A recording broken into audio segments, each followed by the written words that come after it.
오늘은 동남아 부동산 투자의 허와 실에 대해서 한번 살펴보겠습니다. 자, 어느 국가에 많이 투자할까요? 동남아 국가에서. 자, 여러분들 많이 알고 계시는 베트남, 저희가 예전에 한번 다뤄드렸었죠. 그리고 요즘 새롭게 떠오르는 교육과 이민의 중심지 동남아 말레이시아, 그리고 마지막으로 태국이 있습니다. 자, 동남아 국가에 왜 투자할까 보시면요, 일단 거주 목적이 많고요. 거주 목적은 크게 해외 이민, 자, 그리고 거의 은퇴 이민이라고 보시면 되고요. 두 번째가 교육 이민이에요. 웬 교육 이민이요? 베트남하고 말레이시아, 태국 가서 대학이나 중고등학교를 나오나요? 아닙니다. 국제학교 가시는 수요가 요즘 굉장히 많이 늘었어요. 특히 말레이시아로 가시는 국제학교 수요가 요즘 굉장히 많습니다. 조기 유학 붐이 동남아 국가로 불고 있어요. 자, 두 번째, 월세 수익이에요. 자, 기본적으로 주거 상품의 안정성에 더해서 외국 같은 경우는 이제 전세 계획이 없기 때문에 월세 수익률을 받습니다. 그래서 내가 주택을 사놓으면서 월세까지 안정적으로 받을 수 있다, 이런 기대감으로 투자를 많이 하고요. 마지막으로 시세 차익이에요. 자, 태국 같은 경우는 이제 중국 자본이 많이 들어오면서 가격이 많이 올랐고요. 지금 베트남 같은 지역도 한국인이 많이 몰려있는 푸미흥 지역 같은 경우는 초기에 투자하신 분들은 어느 정도 시세 차익이 나신 부분이 있는데, 자, 이런 조건까지 다 감안하면서까지 동남아에 투자하신 분들께 저희가 쇼킹 부동산에서 한번 정리하는 시간을 가져보겠습니다. 예전에 베트남 투자 관련된 정보 정리해서 올려드렸더니 생각보다 사람들이 많이 관심을 가지셨더라고요. 한번 동남아 부동산에서 정리해보는 시간 갖도록 하겠습니다. 자, 동남아 국가에서 투자하는 부동산은 뭐가 있을까요? 대부분 콘도미니엄입니다. 국가들이 인도 외국인 투자 제한이 없는 주거 형태예요. 그래서 이 콘도미니엄은 대부분 임대한 토지에 건물을 올려서 이 건물 소유자가 이 정도 토지를 50년 정도 내외로 임대하는 방식으로 갑니다. 자, 동남아 국가 굉장히 폐쇄적이라서요, 외국인이 와서 동남아 국가에 와서 토지를 취득하는 것에 대해서는 굉장히 제한을 많이 둡니다. 이거 제한 안 두는 국가 제가 알기로는 싱가포르하고 말레이시아밖에 없어요. 나머지 국가들은 외국인이 토지 자체를 이제 취득할 수 없고요. 전 부동산 취득할 거면은 이제 콘도미니엄, 이 대한민국으로 치면 이제 주상복합이나 오피스텔 같은 주거 형태만 취득이 가능합니다. 자, 그것도 전부 다 살 수 있는 건 아니고요. 전체 분양 면적에서 일부분만 외국인들이 살 수 있어요. 자, 그래서 이 콘도미니엄이 뭐냐, 일반적으로 주상복합 생각하시면 되는데, 여기에 수영장하고 헬스클럽하고 아이들 키즈 카페, 키즈 센터까지 여러 개 이제 부수적인 시설을 이제 갖춰놓은 형태입니다. 자, 월세 금액은요, 투베드룸 기준으로 한 100만 원에서 200만 원 정도예요. 생각보다 동남아 국가 월세가 비싸네요. 자, 이런 콘도미니엄은요, 대부분 현지인들이 거주하기 힘들고 외국인들이 거주를 많이 하는 형태입니다. 자, 그렇기 때문에 가격도 굉장히 비싸요. 어차피 이 건축비는요, 한국에서 지으나 해외에서 지으나 건축비는 비슷하게 들어요. 그렇기 때문에 아무리 토지 가격이 저렴하다 그래도 기본적인 분양가는 있기 마련입니다. 게다가 동남아 국가는 이자율이 높기 때문에 적은 금액이라도 한국보다 더 월세가 높게 나타납니다. 자, 그래서 여기에 투자하신 분들 월세 받는 수익률을 계산해 보면은 한 3%에서 5% 정도 나오더라. 물론 대한민국 웬만한 이제 오피스텔 수익률 정도는 이제 나온다고 보시면 돼요. 자, 대신 오피스텔보다 이제 주거 형태고 아무래도 이제 좀 이 신축 콘도에 대한 이제 선호가 높다 보니까 대한민국 분들 거주나 투자 목적으로 지금 많이 구매를 하십니다. 자, 동남아 콘도 임대 시, 자, 매매 시간이에요. 임대 시 한국과 다른 점 한번 살펴볼게요. 왜 이걸 보셔야 되는지 뒤에서 설명드리겠습니다. 일단 100% 월세 방식이에요. 보증금도 한국처럼 1,000만 원, 2,000만 원 거는 게 아니라 3개월 월세를 보증금으로 하는 경우가 많습니다. 자, 그래서 나중에 가구가 손상된 거나 집이 손상됐으면 이제 보증금에서 까고 돌려주는 방식인데, 이것도 몇몇 좀 악덕 업체들은 좀 보증금을 안 돌려주려고 좀 많이 한다 그러더라고요. 자, 두 번째, 가구가 풀이에요.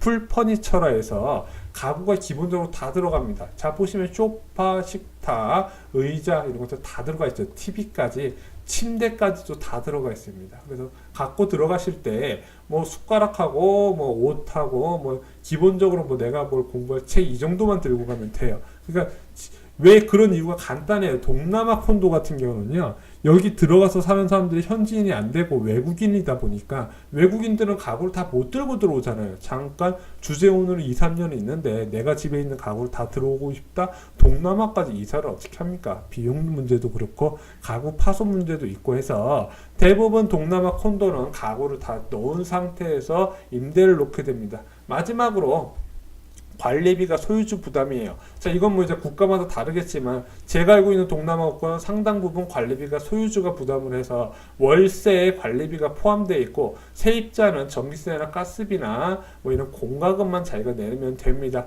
그리고 복비도 이제 집주인이 다 부담하는 경우가 많아요. 자, 이런 세 가지 특징. 자, 보시면 이게 어떤 결과를 나올까요? 자, 한번 다 뒤에서 설명 드려볼게요. 자, 말레이시아. 자, 지금 한국인이 많이 가는 말레이시아의 한국인 밀집 지역 이동 흐름을 볼게요. 자, 처음에는 쿠알라룸푸르 암팡이라는 지역, 대사관들이 몰려있는 지역에 많이 거주를 했다가, 자, 그리고 나서 쿠알라룸푸르 몽키아라 지역으로 급격하게 이동을 합니다. 왜 이동하지? 그리고 봤더니 조호바루 지역으로 가요.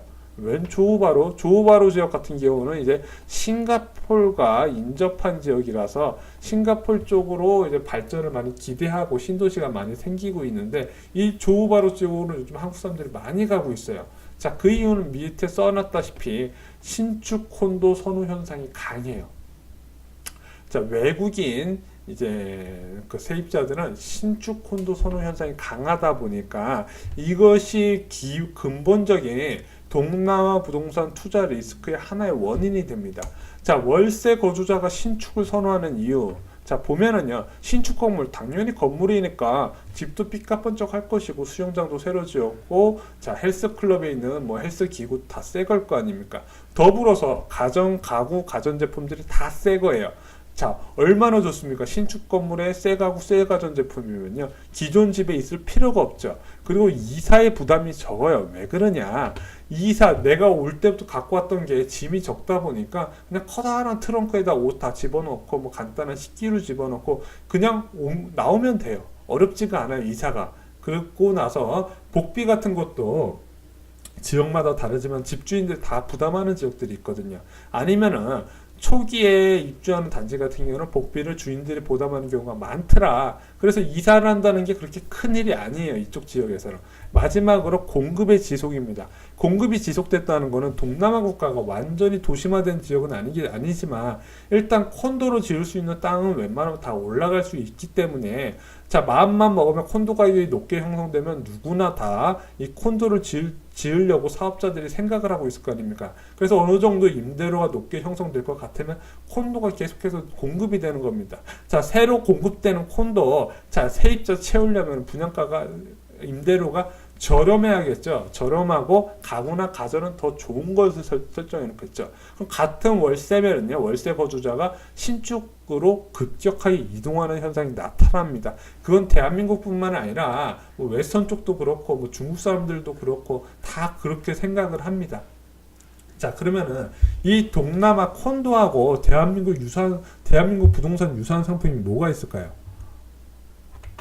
저는 오피스텔 설명드려요. 오피스텔. 이거 오피스텔 투자랑 비슷하다. 그 이유는 뭐냐? 첫 번째가 월세 방식이고 두 번째가 적은 대지 지분이에요. 자, 대지 지분이 아예 없는 경우도 있고 대지 지분이 있어도 아주 조금 있어요. 왜냐? 한국 아파트와 다르게 뭐 용적률을 250에서 300%로 짓는 게 아니라 주상복합처럼 500에서 800%대로 최대한 높게 짓기 때문에 대지 지분이 없어요. 이 대지 지분이 없거나 적다는 거는요, 이 아파트가 노후화가 됐을 때 대지 가격이 높아서 이 떨어지는 건물 가격을 만회할 수 없다는 뜻이에요. 시간 지날수록 가치가 떨어진다. 오피스텔이랑 똑같은 내용입니다. 세 번째, 이거 같은 얘기예요. 높은 감가상각입니다. 자, 땅이 없기 때문에 건물만 생각을 해야 되는데 건물은 기본적으로 이제 감가상각 대상이라는 거죠. 1년, 2년 지날 때마다 점점 건물이 낡아가는데 문제는 이게 외국처럼 뭐 미국이나 캐나다처럼 오래된 콘도가 있어도 그래도 꾸준히 임대가 들어오면 다행인데 동남아 국가들 같은 경우 가장 큰 문제가 있어요. 공급이 열려 있어요. 자, 공급이 열려 있다는 건 뭐냐? 자, 주변 지역으로 자꾸 콘도가 생기는 겁니다. 왜냐? 토지가 남다 보니까 동남아 국가는 토지가 많다 보니까 계속해서 공급이 이어지는 거예요. 그러니까 이 동남아 콘도에서 투자해가지고 대박 났다는 사람 여러분들 못 보신 이유가 이런 네 가지 이유가 가장 커요. 대한민국 오피스텔 투자에서 재미 못 본 거랑 같은 이유입니다. 자, 그러면은요, 그래도 월세 잘 나고 갖고 있으면 꾸준히 좋지 않겠냐. 문제는 이제 보통 한국 사람들이 해외에 얼마나 거주할지는 알 수는 없지만 일단 대부분 정리하고 한국으로 오는 경우도 많이 있잖아요. 해외 콘도 투자 시 가장 크게 문제되는 점 제가 한 가지 말씀드릴게요. 환금성이에요. 그래서 인터넷 커뮤니티에 찾아보면은 해외 부동산 사놔서 손해보는 경우는 없다고는 하는데, 물론 그동안 금리 인상 시기로 부동산 가격이 많이 올랐지만요, 동남아 부동산은 좀 달라요. 동남아 부동산 같은 경우는요, 월세도 잘 나오고, 월세도 어느 정도 잘 나오고, 주변에 신축 콘도가 있어도 그래도 월세 많이 안 깎이고 잘 가고, 매매 가격도 많이 안 떨어졌어요. 문제는 내가 이걸 팔려고 그러면 안 팔려요. 왜냐? 이 신축 콘도를 매수하려는 사람들은요, 기왕이면 주변에 생겨나는 다른 새로운 콘도를 매수하려고 그러지, 적어도 뭐 5년, 6년, 7년, 10년 이상 된 콘도를 매수를 안 하려고 한다는 거죠. 자, 싼 맛에 세입자는 구할 수 있을지 모르겠지만 매각 자체가 힘들어서 환금성이 불안하다. 자, 그거 말고도 위험한 이유 많죠. 환위요. 자, 얼마 전까지만 해도 베트남 투자 열풍이 불었는데, 부동산 투자 열풍이 불었는데, 지금 같은 경우는 그때 당시 대비 지금 베트남 동환율 한 10% 정도 절하된 상태입니다. 자, 물론 이게 오르고 내리고 상관없이 환율 가치 자체만으로도 떨어졌다는 거죠. 자, 두 번째, 금리 인상. 자, 동남아만 지금 부동산 가격이 비싸냐? 대한민국뿐만 아니라 전 세계가 금리가 지금 굉장히 초저금리 상황에서 부동산 가격이 높게 형성이 되어 있어요. IMF에서 계속 경고를 하고 있죠. 자, 금리 인상, 지금부터 동남아 국가가 지금 말레이시아를 시작으로 곧 태국하고 주변 지역으로 금리 인상 신호가 계속해서 나올 겁니다. 그리고 미국에서 장기적으로 이제 저금리 기조를 끝냈기 때문에 언젠가는 흐름은 같게 고금리로 가야 될 수밖에 없는 상황이에요. 그렇게 되면 부동산은 위험할 수밖에 없다 이거죠. 특히 외화 유출이 더 심각한 동남아, 취약한 동남아 국가에서 더 크게 리스크로 작용할 수 있다는 거죠. 세 번째, 정책의 변화. 자, 정책의 변화는 뭐냐? 외국인 투자 규제를 이제 풀었다 완화했다는 것도 솔직히 앞을 예상하기 힘들고요. 자, 대한민국 사람들이 많이 투자했던 말레이시아 지역의 조호바루 지역. 자, 대한민국 분양 대행사들이 정말 물불 안 가리고 열심히 분양했던 지역인데 어떤 변화가 있었냐? 총리가 바뀌면서 자, 싱가포르과 연결하는 고속철 사업이 취소가 됐고요. 그리고 대규모 아파트 단지에 거주자에게 제공하기로 했던 비자를 취소하기로 했습니다. 자, 그러면서 여러 가지 악재가 계속 터지는 거죠. 앞을 예상할 수 없더라. 대한민국처럼 어느 정도 전망 가능한 부동산이 아니라는 거죠. 마지막으로 제한된 정보. 자, 내가 이 부동산을 사야 되는데 내가 현지인이 아니잖아요. 언어도 모르고 그 동네 부동산에 대한 법률, 법률 이런 것도 하나도 모르는 상태에서 어떻게 가냐? 해외 부동산 중개업자가 대한민국 한국 사람들이 해외 가면 할 수 있는 게 대부분 부동산 중개업체예요. 부동산 중개업자가 하는 말만 믿고 사야 되는데 이것들이 좀 문제가 있더라. 자, 그러면 마지막으로 이 해외 부동산 중개업자의 특징들 보면은요. 일단은 한국과 다르게 거래 금액 대비 수수료가 아니라 설정 금액 이상으로 리베이트를 받는 경우가 있어요. 특히 어떤 지역이냐? 공급 과잉 지역. 자, 공급이 단기간에 많아진 지역 같은 경우는요, 이걸 판매하기 위해서 이 중개업자한테 일정 금액을 네가 받고 나머지는 다 네 돈 해라. 1억 5천짜리인데, 야, 우린 1억 5천만 네가 우리 쪽으로 시행사한테 주면 된다. 나머지는 1억 8천을 받든 2억을 받든 네 능력 걸 받아라. 자, 이것이 한국에서 보면, 이거 완전 도둑놈이다. 이렇게 생각하겠지만, 외국에서는 이거를 중개업자의 능력으로 모르고 있어요. 이거 매매뿐만 아니라 월세도 상당 부분 그렇습니다. 그래서 한국 사람들이 소개해주는 부동산 중개업자의 월세나 매매 가격이 현지에서 알아보는 것도 비싸다는 평이 많아요. 자, 게다가 판매 실적 대비 커지는 커미션이 있다 보니까, 자, 대한민국에서 무슨 박람회 한다 그래가지고 부동산 투자 설명회 이런 식으로 해서 사람들 뭐 회의실에 모아놓고 강의 열심히 해가지고 부동산 판매하는 경우가 많아요. 다 이런 것 때문에 그렇습니다. 자, 네 번째, 정확한 공실률 및 분양률 측정이 어려워요. 자, 베트남을 예로 들어보면요. 한 30%는 외국인이 취득 가능하고 나머지는 이제 일반적인 이제 베트남 사람한테 이제 판매를 해야 되는데 솔직히 너무 비싸잖아요. 그러다 보니까 베트남에서는 얼마 전에 또 아파트에 화재가 나면서 이제 베트남 국민들의 아파트 인식이 좀 많이 낮아진 상태예요. 콘도에 대한 인식이 많이 낮아진 상태예요. 그런 상황에서 이제 계속해서 아파트 공실률이나 아니면 미분양률 이런 것들이 커지는 상황인데 이거를 국내 사람들이 가서 알 방법이 없어요. 결국에 해외 부동산 업체한테 놀아날 수밖에 없다는 거죠. 그래서 예전에는 거주 목적 이외에는 부동산을 해외 동남아 국가에서 부동산을 취득하지 마라 이런 얘기도 있었는데 요즘 거주 목적도 그냥 월세 사세요 이런 얘기가 좀 많이 있다. 자, 그래서 지금 당장은 뭐 일부 베트남 지역에서 투자 수익이 낮다는 걸 좀 볼 수 있는데 그것도 그 사람들이 팔아야 수익이죠.